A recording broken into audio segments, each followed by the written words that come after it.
Et si je vous donnais quelques conseils pratiques pour faire des économies d'énergie? Bonjour, je suis Damien Lapalus, expert en énergie solaire depuis 20 ans.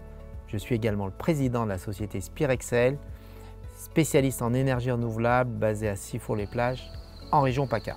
Nous allons donc aborder 6 conseils pratiques pour faire baisser ses factures d'énergie. Alors là, on ne va pas parler d'installation photovoltaïque solaire dont la spécialité est celle de la société Spirexel. On ne va pas parler d'isolation de la maison avec des travaux importants. On va parler de petits conseils pratiques que chacun nous pouvons mettre en place chez nous avec des petits gestes.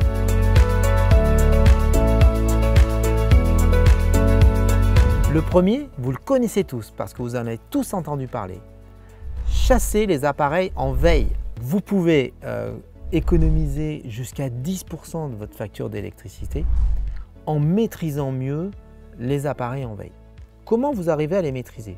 Tout simplement déjà en débranchant tous les soirs vos appareils, téléviseurs, cafetières, appareils ménagers, consoles vidéo, consoles de jeux, etc. etc. Et soit vous les débranchez de leur prise, ce qui fait un peu de travail, soit vous avez des multiprises où vous coupez la multiprise, soit vous avez des prises intelligentes qui vont détecter que l'appareil est en veille et qui va le couper automatiquement. Mais vous pouvez très facilement économiser jusqu'à 10% de votre facture d'électricité. C'est un premier conseil que toutes les familles doivent appliquer dans leur foyer.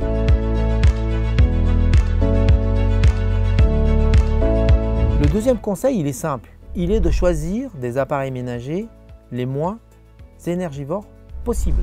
Lorsque vous achetez un nouvel appareil ménager, lorsque vous achetez un nouvel équipement, réfrigérateur, congélateur, lave-linge, qu'est-ce que vous devez vérifier? Vous devez vérifier le côté énergivore de l'appareil.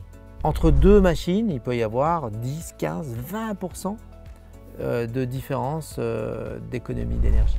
Fiez-vous aux informations de vos vendeurs, demandez-leur bien le sujet sur les étiquettes énergétiques et vous ferez facilement des économies d'énergie en changeant tout simplement d'appareil ou en choisissant les appareils les moins énergivores.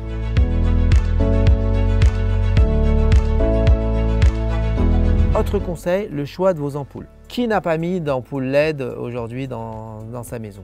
Je crois que vous devez ce qu'on appelle relamper la maison avec des ampoules à faible consommation énergétique et allez voir votre magasin qui vend des ampoules. Pensez à changer vos ampoules et choisissez des ampoules A+ ou A++ et vous verrez que vous consommerez beaucoup moins sur la partie éclairage.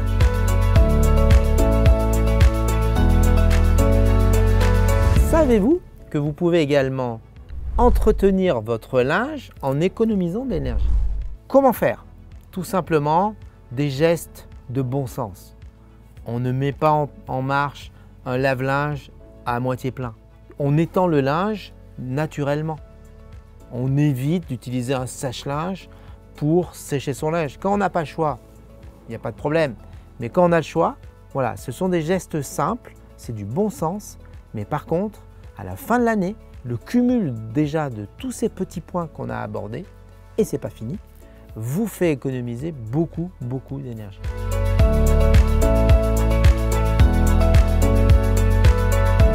Alors maintenant, je vais m'adresser aux cuisiniers. Savez-vous que vous pouvez appliquer des recettes plus responsables et moins énergivores? Comment faire? Très simplement, vous ayez le réflexe de couvrir vos casseroles. Lorsque vous couvrez vos casseroles, la cuisson non seulement est plus rapide, mais en plus elle utilise moins d'énergie.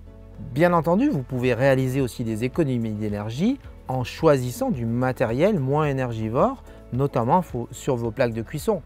Une plaque à induction sera beaucoup moins énergivore qu'une vitrocéramique ou qu'une plaque électrique normale. Donc choisissez du matériel qui soit adapté et du matériel qui vous permette de faire des économies d'énergie. Vous pouvez également démarrer le nettoyage de votre four en pyrolyse une fois que le four est chaud. Pourquoi? Parce qu'il va consommer beaucoup moins d'énergie pour monter en température votre four et le nettoyer.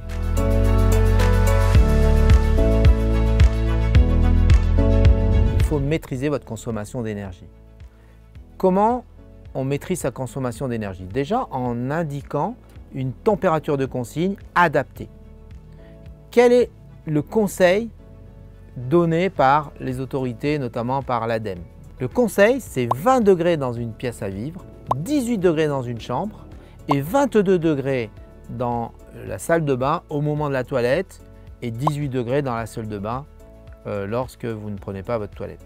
Ces petits gestes qui sont peut-être du bon sens font faire des économies d'énergie très importantes sur une année entière. Alors je ne vous parle pas si on regarde ça sur 10 ans.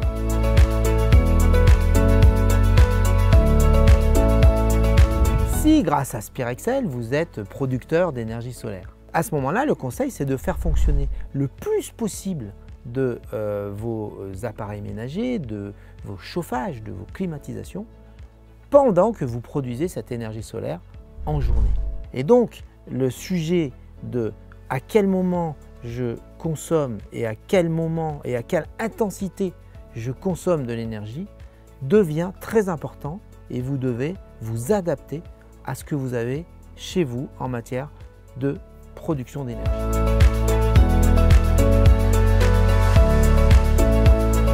Ensuite, vous pouvez également réduire la consommation d'énergie de votre chauffe-eau. Il faut savoir qu'un chauffe-eau traditionnel en France consomme entre 2005 et 3000 kWh par an, suivant le modèle. Comment faire pour consommer moins? Déjà, consommer moins, c'est aussi demander une température de consigne de l'eau qui soit la plus faible possible, bien entendu, tout en conservant le confort.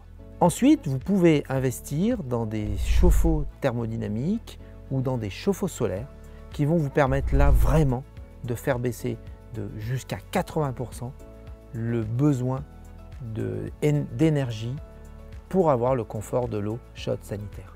Là, ça nécessite un investissement. Enfin, si vous ne souhaitez pas investir, vous devez vérifier que votre chauffe-eau soit le plus calfeutré possible.